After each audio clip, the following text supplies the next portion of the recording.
Hello, my name is John Mayer, and I'm the Executive Director of CALI, the Center for Computer Assisted Legal Instruction. The video you are about to watch is from the annual CALI conference held at the University of Michigan School of Law in Ann Arbor, Michigan on June 4th and 5th, 2026. Most U.S. law schools are members of CALI. CALI publishes over 1,400 interactive tutorials that teach the law to law students. Faculty can also use LessonLink to create formative assessments using CALI lessons. CALI publishes casebooks by paying law faculty to write and review books that can be adopted in many courses in law school. These books are free to download from our website, or print versions can be purchased at near cost.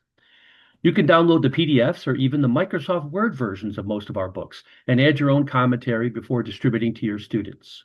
$300 casebooks are a thing of the past, and adopting one book from CALI saves you more than your entire institutional membership. If you would like to learn more, email me at jmayer@cali.org. I would be happy to visit or zoom into your school to talk about CALI. And that's working. All right.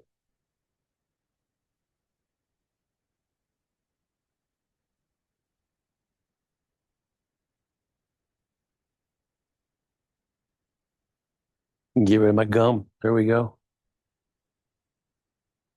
Do we start? Are you fit for education?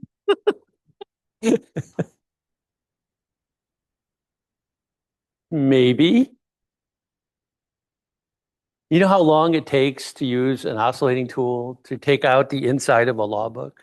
About an hour and a half per book. No. Yeah, lots of clamps. Otherwise, it flies all over. Oh my God. It was way harder than I thought it would be. And all sorts of YouTube videos on best practices. And eviscerating books, I did. Well, the wife, these are the wife's books. They've been sitting in storage for like 30 years. And um, yeah. Well, I was gonna try to like make them like really light so I could like do weird, fun things. And even with the centers out, those things are still really heavy. Hey, everybody. My name is John Mayer. I'm the executive director of CALI. Thanks for coming to my session. Um, um, I do this session I do this session almost every year, sort of a combination of what's going on at CALI, some ideas that have caught my attention that I think need airing out, and an intense desire for feedback. So I know some of you are like in the back row there or are looking at your phones, and that's okay. But but I'm more than happy to entertain feedback during any part of the of this presentation. Um, and in so saying that, that means I feel I feel like I have permission to be particularly no. I feel like I can be provocative because that will encourage you to be to provide feedback. You know, so if you're watching this on video at some time in the future, the thing I would say is I don't necessarily believe everything I'm about to say. I might just be saying it to get a reaction. That covers a lot of ground, doesn't it, for me? Good. So the schizophrenia of this presentation is why it has three titles. We are stronger together. Why do you think we call them CALI exercises? I just wanted to pull in the fitness thing there. And the state of CALI, all right? So without further ado, let's go on a little journey here. Stronger, what do I mean by that? Exercises? Oh gosh, is there going to be work? And what's the state of CALI? So stronger, it's first principles. CALI is a nonprofit consortium of law schools. We make our money by law schools giving us $8,700, about 190, 185, sometimes 200. So about $1.6 million a year that we can do stuff with, right? We've been around since 1982, but actually have roots back into the 70s in the old programmed learning days of Plato and other tools. So officially 43 years, 44 years, but maybe over 50 at this point. My point was stronger, though, is that sometimes it's better for a collective to do for itself than to outsource it for all sorts of reasons. When you outsource for commercial reasons, you can sometimes be captured or you can be caught up. You also might lose the ability, you might lose skills or lose oversight in how you do things. I think of CALI, since we are a consortium of law schools, as being of law schools, not being a vendor or an outsider or something like that. Especially since if I ever started to do something particularly greedy, stupid, or unproductive, my board of directors would send me an angry email. So, and there's like one of them in the room, so that's why I can make that joke. No, our governance is based on a board of directors that will guide what we're doing. So just some really quick stats and a little not quite up to date, but people are downloading our books, people are running our lessons, 500,000 a year, people are registering for our website. We don't get all the law students to show up, but we get a good chunk of them. I'd say 60, 70% of them at least show up to the website to register, and most of those run a lesson or two, and a bunch of them run more than that. So it's not a measure of efficacy, but at least people show up. We publish casebooks. We are one of the publishers of casebooks, right? I see some gray hairs in the audience, so you'll remember things like Little Brown and Mickey and Foundation Press and Lawyers Cooperative, all gone, all consolidated into what's left of West, which is owned by Barbary, Lexis, which is sort of handed, and my understanding is they've handed a lot of their casebook production over, or casebook distribution over, to Carolina Academic Press, and of course Wolters Kluwer. Us too, and we're getting to be one of the bigger, or we're growing in size in our casebooks. But of course, we have a different model. We don't pay, first of all, we don't sell our casebooks. We give them away for free. So people can come to our website and download the Word versions, download the PDF versions, download the Kindle versions. They can go to Amazon and download the ebook versions if they want to be in that ecology, because the Kindle gives you sort of the capability to do highlighting and things like that. We sell our books, but in binders, or in perfect bound, or in spiral bound. We experiment with different physical formats, and we sell them at near cost. I think we put a little bump on it just to cover, the fact that we're putting things in lots of different places and it costs us a lot of effort to do that. So $40 for an 800-page book is ridiculous compared to the $300 or $400 if you were buying it from a commercial publisher. The thing is, we don't do it for the money. We're not doing it to save money. We're doing it because giving you the open version of the book means you can take, like Greg was talking about, you can take the book and you can drop it into ChatGPT and turn it into a tutor bot, or have it RAG the book, rule augmented generation, such that it will then create multiple choice questions or outlines or podcasts from the book that got adopted. And these books are, I would argue, better than what the commercial publishers put out. We have an editorial board that reads them and then gives feedback, and we listen to the feedback that we get. We provide a lot of support to the authors to produce excellent books. And they're with us generally because they believe in our model. They get paid too. They don't get a royalty because there's no sales stream to pay a royalty, but they do get money from us to write the book and money down the road to do updates to the book. And that's because there's a consortium of law schools giving CALI money to give money to faculty to produce books that faculty then use to teach from. To me, that just like is, why did we ever invite the commercial people in at all? And I know the answer. Printing presses used to be really expensive. And now that we're not so dependent upon that really expensive piece, I'm sorry, guys, but we don't need them anymore. We can do this for ourselves. And we should, in my opinion. So we've got a book coming out in the next week. Here's a perfect example. Gen AI and Legal Education, a practical guide for students. Corinne's doing a session on it tomorrow, I think. And she might be giving away some free copies, print copies of that. Because of course you can, once it's on our website, you can go download the book for free. And in this case, it's the downloadable version has a giant appendix with prompts in it. So it's probably such the case that the ebook version of this is the better version so that you can cut and paste prompts, out of the book. Take that, commercial publishers. So,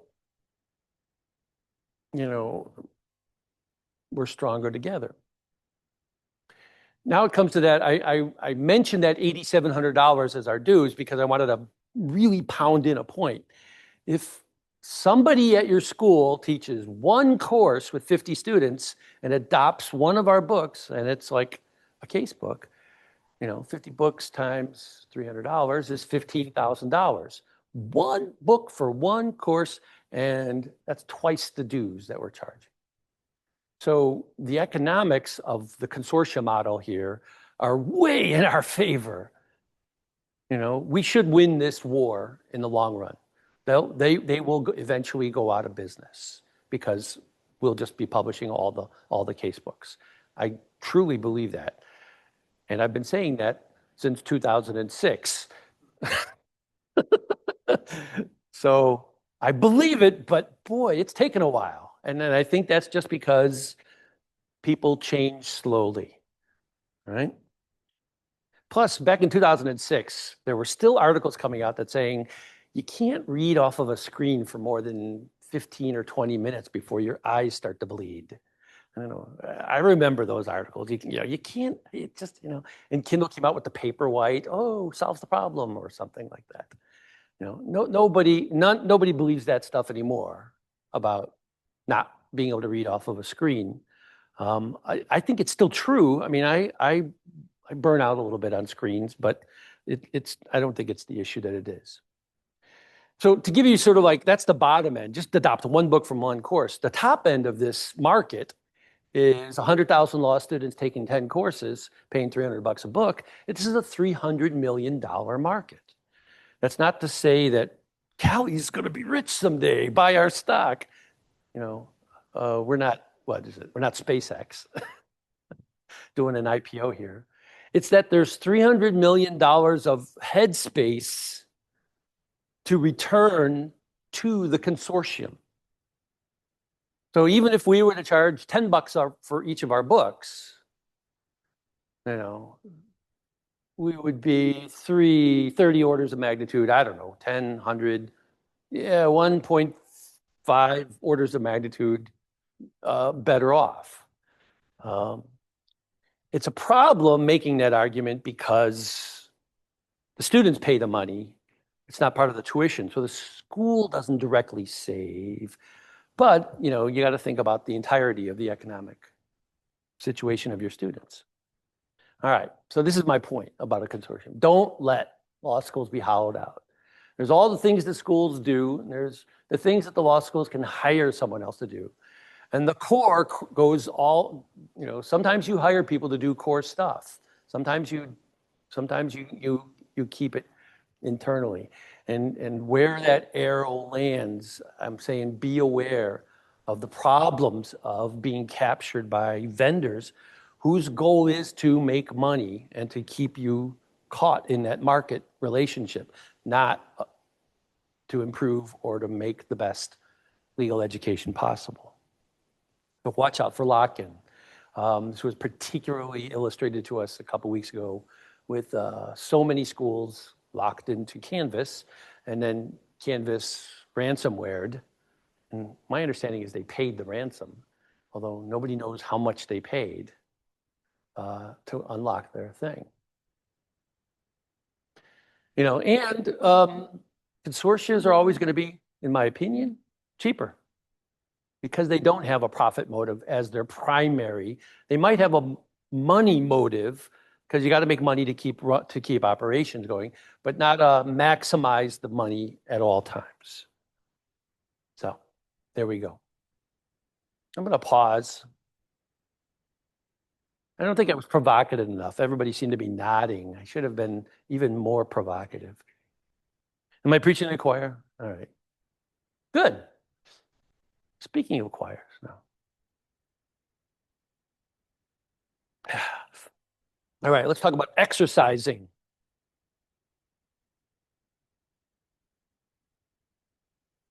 So when we talk about CALI, we used to call them CALI exercises. We didn't call them CALI lessons. I don't know when we changed that thinking. You know, maybe it was just happening when the marketplace was doing that. But I know you know all this. 1,400 lessons. They're written by law faculty. They're not written by people who've graduated from law school and can't find a job, or they're not written by gig workers, and so on and so forth. They're reviewed by law faculty. We review our stuff so much, and we pay our reviewers and we pay the faculty. And paying people instead of looking for volunteers to do things actually gives us a little more strength to lean on them for quality purposes. And because they're in a contract with us, delivering a product that meets our quality levels is a real thing. Not you did a crappy job here. It's like, well, I'm doing it for free. You know, you can double my salary. You know, it works better when we do that. Lessons are run 500,000 times a year. Like I said, there's actually that 10 million number. It's probably more like 15 million at this point. They're organized very granularly, with great granularity. We used to call them lessonettes. You know, it's not a candy bar, it's an M&M. You know, you eat a lot of them. But the reason why for this slide is as I constantly have to remind students, they're not just a collection of multiple choice questions. They're not TikTok videos that you watch. They're hard, they're rigorous. They're explanations, they're tricky hypotheticals. They force you to remember things that aren't on the screen. Oh, I can just look that up. You know, they give extensive feedback. And to some degree, they're short. We try to keep them in the 20 to 40 minute range. You know, they're probably longer than that for most students. This is a screen grab from Lesson Link, which shows the students and their scores on a particular lesson. And I forgot why I put it on there at this point. I'm talking about exercises, maybe just formative assessment. I'll probably come back to it. Tooling. So we have been locked in at various times by purchasing software that we use to write lessons, things like Folio, Toolbook, HyperPad, HyperCard, to name a few. And every time a company all of a sudden started wanting to charge us $2,000 per seat for the authors, and we have several hundred authors, you know, and we want to let thousands of faculty author should they show the desire. So in order to prevent that lock-in, we went and wrote our own software called CALI Author, and it's gone through numerous iterations over the years. It started out as a, where did it start? Visual Basic, yeah. multiple versions of Visual Basic turned into a JavaScript with Flash app. Flash goes away because of the iPhone, and now it's basically a single page web app, JavaScript sort of a thing. But it's available to anybody who's a member of CALI, any faculty, students, if they want to use CALI Author. Now, it's not that easy to use, but it's easy enough. We got it just easy enough that we can train faculty in a couple of hours, and they can get going on writing reasonably sophisticated, interactive tutorials like CALI lessons. It's an entire ecosystem, a publishing system. And now AI comes along, and we have to start asking ourselves, well, does this replace what we're doing? Can this enhance what we're doing? Does this kill us? Does this make us stronger? And I think it helps us. I think it can help us. But I'll get into my caveats in a bit. Certainly, it could be done to so I've seen lots of faculty, or I saw Greg talking about this thing. He's like, oh, you can just generate quizzes yourself. And what he means is the AI will generate a text file of multiple choice questions, all right? I don't think it will generate the software. I'm not talking about vibe coding here. It won't generate the software that will then, what's the word, play the quiz for you or let you interact with it. And there might be some open source software to do that, but all I'm saying is you have to do a little bit of extra work for a generated collection of questions to become a service to either the faculty, and if the faculty wants to say, well, I've got these 500 questions, I'd like to get them to my students, and I'd like to see how well they do on it. Well, basically, you're talking about a back-end website computer system. And the AI doesn't generate all that all at once that easily. We have a back-end system that takes multiple choice questions, delivers them to students, and then gives you statistical information about their use.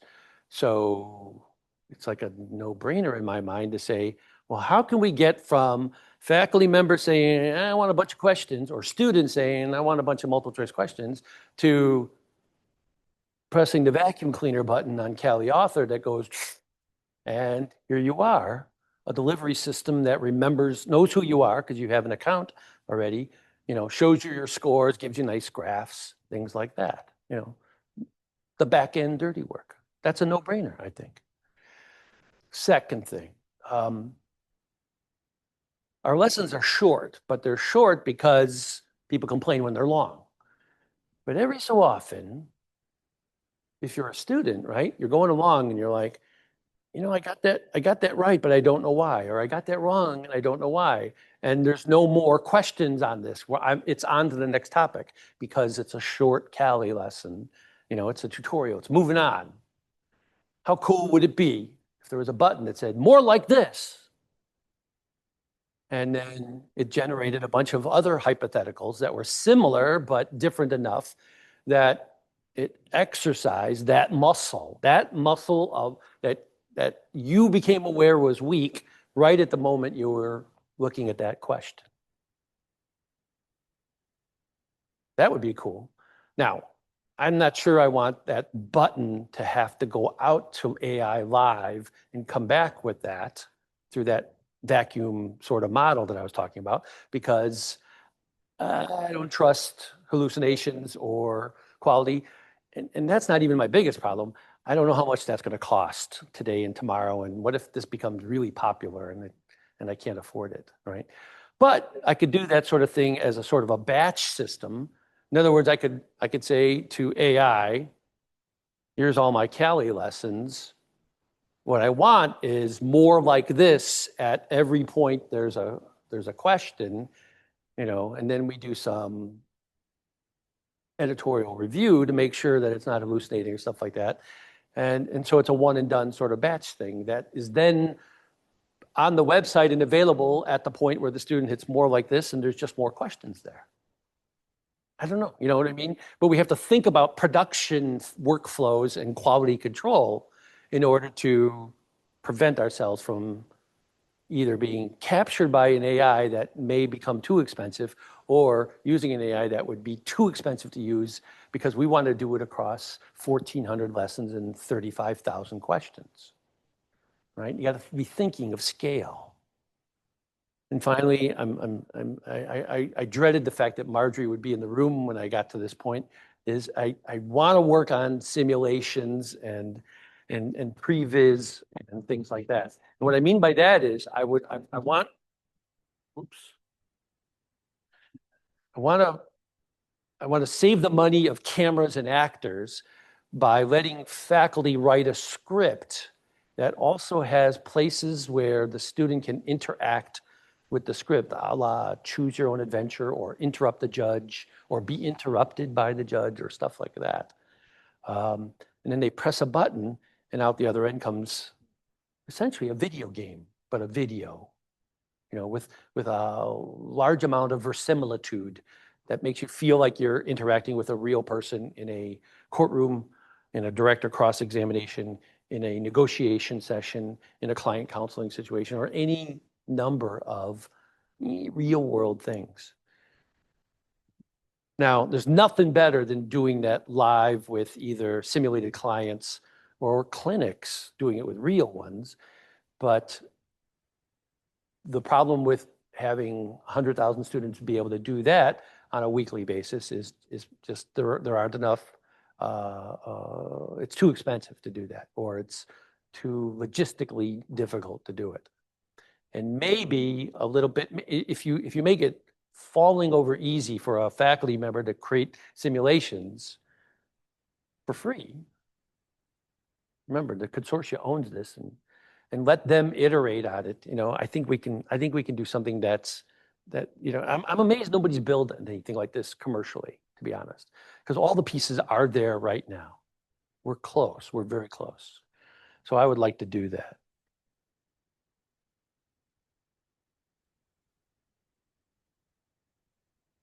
Mm-hmm.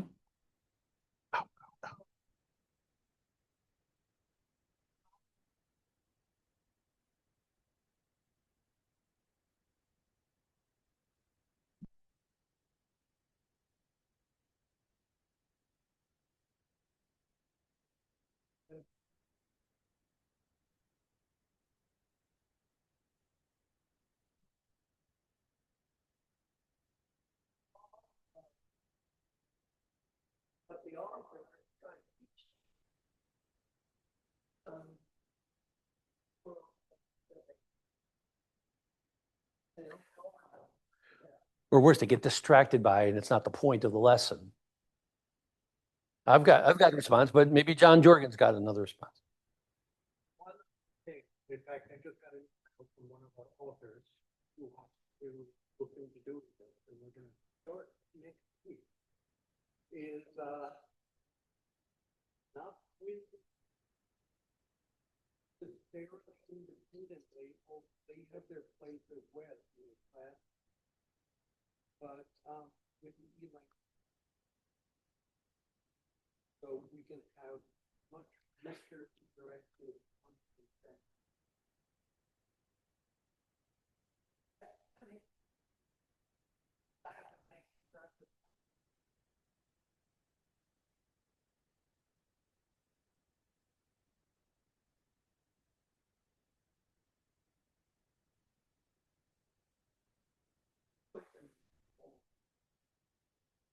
Exercise that you act.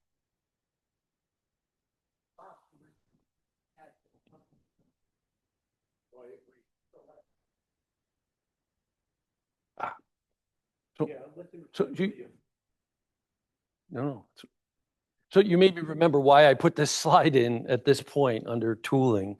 It's that actually not, yeah, that slide. So this was another thing we're working on. It's not AI related, but so normally the only people that would see these types of reports are faculty, right? Because a lesson link. So if a student runs a lesson, only the student is the only one that sees how well they did on the lesson. If a faculty member creates a lesson link, it's a different link to a lesson. And when they give it to the student runs it, and it tells them, now the faculty member can see the student scores. right? And they can see all the students who ran the lesson scores in aggregate. So it gives them like sort of a dashboard to the thing. So the thinking here is, well, why not show this to the students? It's like, well, you can't show students other students' scores. It's like, you can anonymize this. It's like, well, you probably shouldn't show students even how well they're doing against people in their class, because if there's not enough, then that's a problem. It's like, well, what about if you showed them against history? So in other words, if I'm going to pick a name here these are all obviously made up names, Sapius Facalici, maybe it would show how well I did compared to everybody else that has ever run that lesson from your school on the CALI website, or everybody who's ever run that lesson at all on the CALI website. How much value do you get from comparing yourself to the crowd sort of thing? And on this, probably not much, right? But on this, maybe more, right? This is a breakdown question by question of the lesson and how well everybody did in this particular sample, for each one. So, some of the people are struggling with these questions, whereas, the ones at the top, they're not struggling. I don't know. What we have to do is, first of all, build the mechanism for which we can deliver something like this, and then start to look at, well, what's actually useful as formative feedback for the students? That might help them in these types of situations.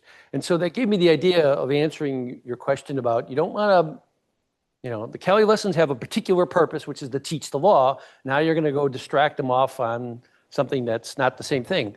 Well, what if we showed them or gave them the ability to generate more or more like this only after they finish the lesson? So if they're in this thing, they're like, wow, I didn't do so well on these, or everybody else is doing well on these and I'm not, because if I'm doing as poorly as everybody else, I don't care. Oh, good, I'm the same as everybody. But if I'm doing poorly and other people are doing well, maybe there's a more like this button that basically says, I better exercise that muscle. That kind of is making sense to me. Yeah. So those are the types of things that we're working on. And I'm about to go into my AI rant in a second, but it starts with this, I want true open AI, not the phony open AI that we've got, in which I'll get to that. And I don't want us to be locked in. I'm on Elon's side? No, yeah, I agree in principle with that, but he didn't sue them for that. He sued them because, yeah. Man, I have a real love-hate with Elon, because I really believed in Gigafactory and electric cars and the changing of things, but man, he went goofy on us. What happened? I don't know. So in the future, all artifacts of education could be generated by AI. No, John. In the present, we can certainly get first drafts of everything. That's what we learned this morning, right? Books can be written, lectures, notes, syllabi, exams, grading of exams and papers, tutor bots. You saw today that a law faculty teaching a doctrine course did it, right? So we've been to the moon once. Question is whether we're going to colonize it now, right? Is that what's going to happen for us? And I don't know. I'll say a couple of things that basically say no, and a couple of things that say maybe or yes. And so here's where I start to get provocative. CALCON, when AI got big, came out with CONMIGO. First of all, does anybody not know who CALCON is? Good. Well, they did CONMIGO. CONMIGO was a tutor bot to help students. This was at the, I think, high school and college level of math and things like that. And what they found was the students didn't like it, didn't use it. Big damn non-event. They just didn't use it. And it's not like, oh, well, maybe you didn't have enough resources. Yeah, you only had like $100 million from the Gates Foundation, and not just money for tech. He had money to pitch this hard at school district levels. I mean, that's really where they spent their money, was to run faculty through training and to use it to promote it to students. And I'm not saying the product was bad, but the project failed. People didn't show up. They didn't want to use it. So we sort of don't know, if it's the bad product, the bad something, I don't know. But I've seen dozens and dozens of articles like this, the quiet collapse of the AI tutor as a thing that's gonna bring us 2 sigma improvements to all of education. It might, but the students don't want to show up to it, right? It's like, we can improve education if only we could beat the students harder with a larger stick or something like that. I guess, I don't know. Here's I've been reading so many articles, I have to filter like crazy. So basically, teaching is hard. The dream of the chatbot tutor crowd is that we'll somehow figure out how to encapsulate the complex manifold of all pedagogical decisions, train AI, and boom, 2 sigma learning gains. To which I say, good luck navigating the complexity of that search space. It turns out it's a tough space. Who knew teaching is hard? All right, I'm punching. I know I'm punching, but I'm punching up. These are trillionaires I'm punching at. The economics of AI don't make any sense. It's a scam. And we're seeing it play out today. Is that provocative enough? Yeah, it's a scam.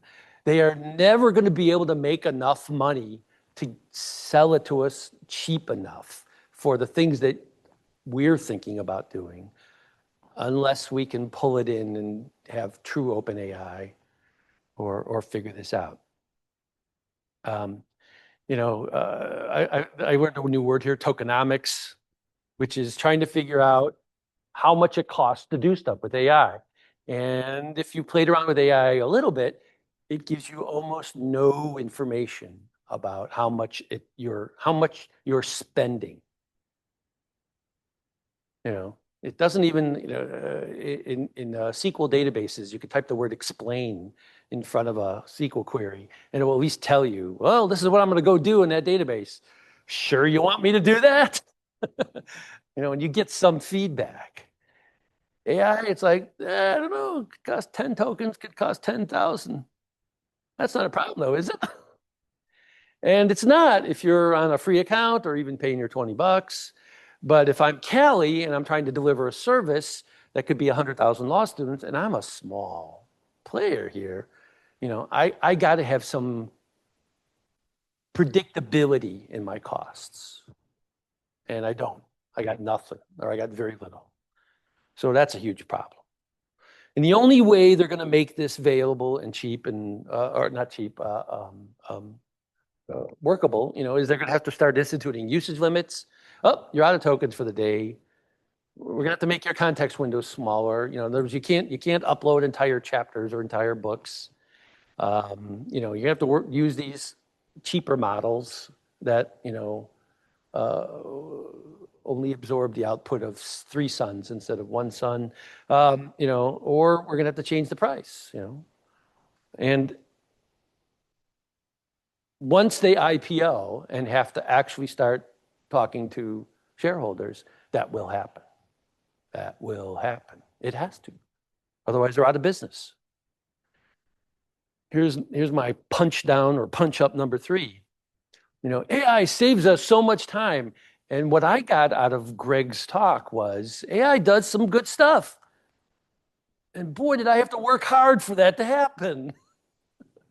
Which is, I'm not complaining or saying that's bad, but I'm saying it's not like AI came along and made his life easier. It made it a lot harder, or made it, there's still work to be done there, which is not a bad thing. But if you're doing this or believing this, or worse, if your dean or your university president was saying, y'all should be doing more AI so that we could be saving some money here, the productivity gains so far aren't panning out, right? And then my 4th punch is there's Greg only sort of alluded to it, but there's a huge backlash against AI right now for environmental reasons, for data centers, being dropped on us like atomic bombs, and that's it's. I don't know what to believe, but I do know enough to know it has to be addressed. And so it's going to be more than just a afterthought. Oh yeah, some people are mad. It's like, no, we're going to have to deal with this in the long run.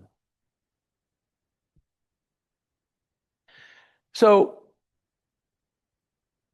this is sort of a collection of scattered thoughts that I want to use to sort of like make a point. Some good, some bad, mostly good about AI. In this, the author is basically saying that we can't trust what we see anymore. The visible product that we ask our students to give us, unless we lock them in a cage and stuff like that, isn't enough for us to be able to evaluate whether they've learned anything, right? A good essay, a report, a memo, a spreadsheet may still be valuable. In other words, they might produce something useful in the world, but it no longer proves what it used to prove. It doesn't prove something. And in education, we give assignments to allow the student to prove to us that they understood the material in the course. We must now ask, who framed the task? What was checked? What was rejected? What context was supplied? What judgment was exercised? Did the person submitting the work, whether the person submitting the work can still defend it without a machine? And when Greg said that he was reading through the transcripts of his students who were doing these projects, he was basically looking for all the answers to all those questions. What did they do with what they had? And I imagined his grading process being as complex, if not more complex, than what a faculty member goes through grading people's papers, right? So this is all to say that it's just a hard world, right? The key literacy shift here is from prompts to orchestration, right? The skilled user frames the problem, supplies the context, chooses tools, breaks down the work, compares models, interrogates outputs, checks sources, manages uncertainty, preserves privacy. I thought that was good. This isn't even a lawyer writing this, by the way, and decides when to not use AI. It's like, wow, there's a lot of work there to get AI to save you time and effort. I want to believe that it's all wonderful, but apparently it's not. Here's where he sort of pulls back. He basically says, look, cognitive shortcuts can be, developmental shortcuts. Used well, AI accelerates learning. Used badly, it allows people to skip the very struggle that would have taught them to judge the output, right? This is the AI makes you dumb sort of thing. I love this last line though. The question is whether the person using it is becoming more capable or just more productive looking. And that's the fear that a lot of faculty are bringing to this, is like, I can't tell if the student is smart or if he's faking smart well. So, in movie form, AI, data is the good AI, Terminator is the bad AI, but the reality of it is idiocracy, right? AI makes us stupid. This is how we get to that movie. I just like using that slide. All right, so that's my rant on AI. It's my next point to pause and say, where are you guys at on this? How am I doing? Not too bad. Wait, are we done at 2?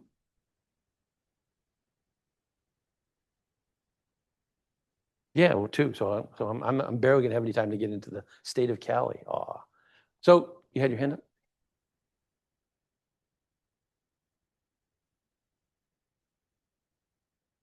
Hmm?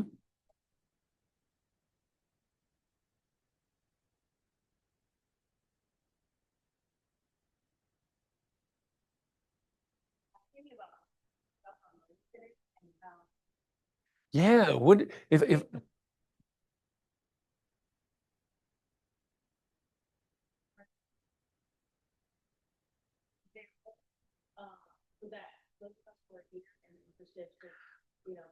Oh, I want to photocopy Greg. Exactly.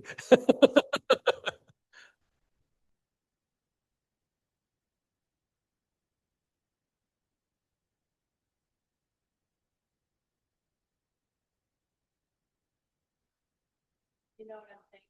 Yep. So I'm curious if you can tell. Would you want, for example, a textbook for oriented Gordon Law professors on AI? I think that'd be helpful, but I think it's not a hard use to talk faculty before and say to them, oh, those are.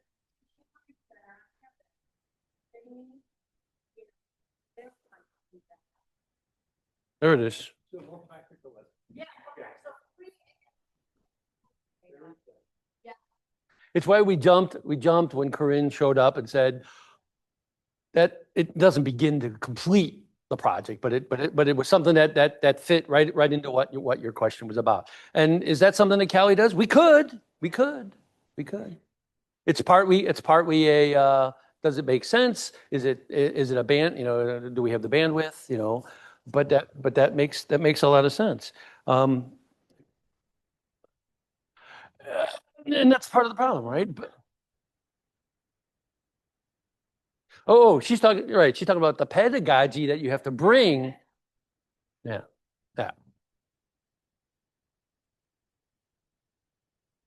There's an enormous amount of learning materials about L&D, learning and development out there. How appropriate, the problem is getting, we don't want to give everybody a master's degree in education. They won't do it. Yeah. Right. No, I'd like to require that, but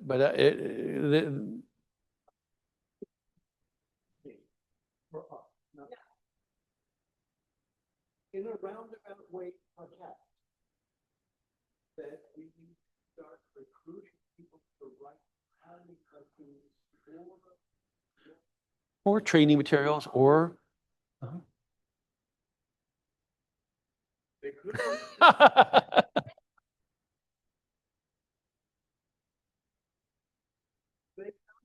they could be anything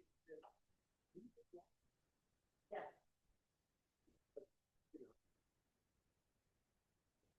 Good. we would pay people like scaffolding, Yes. And also. you know. And Addy and backwards design and things like that. Uh-huh.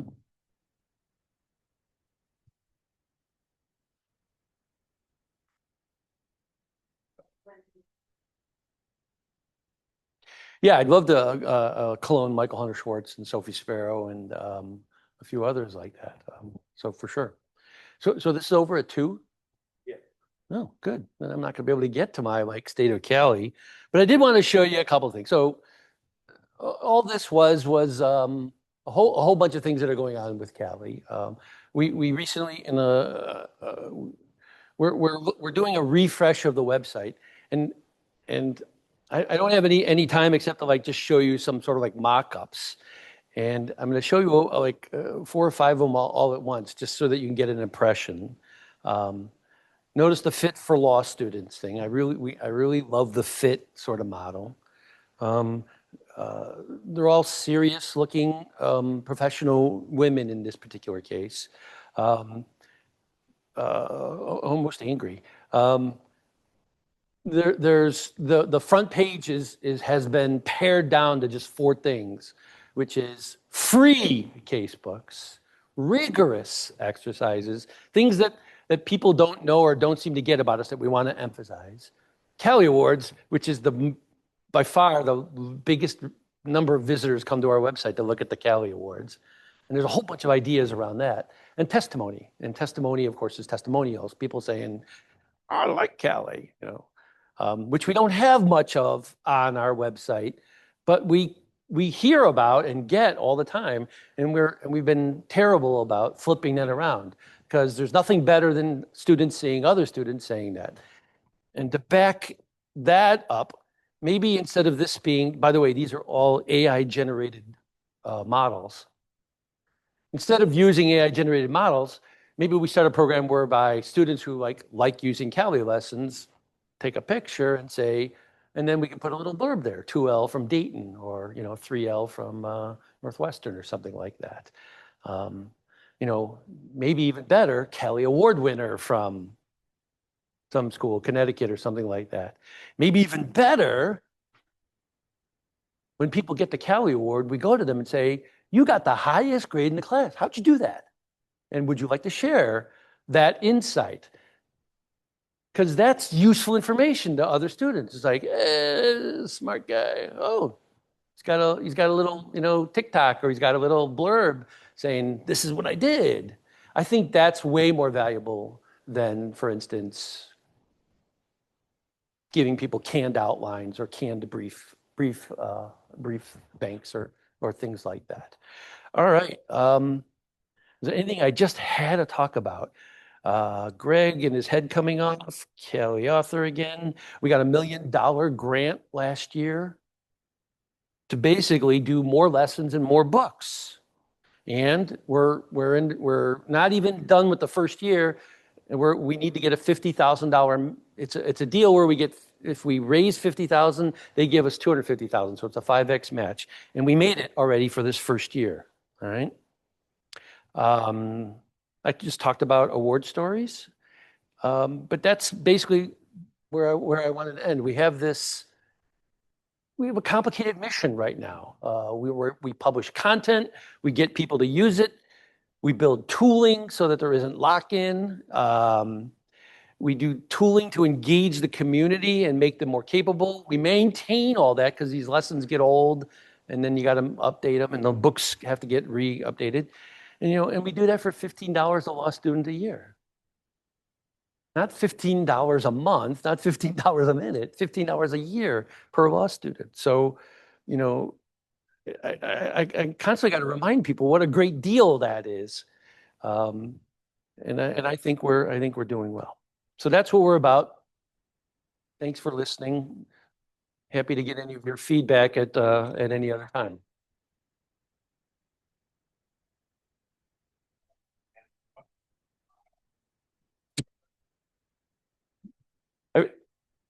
So I didn't want to put the hamburger menu there. So I'm like, well, I'll just put a hamburger there because people know what that means, right? It's funny that you caught that.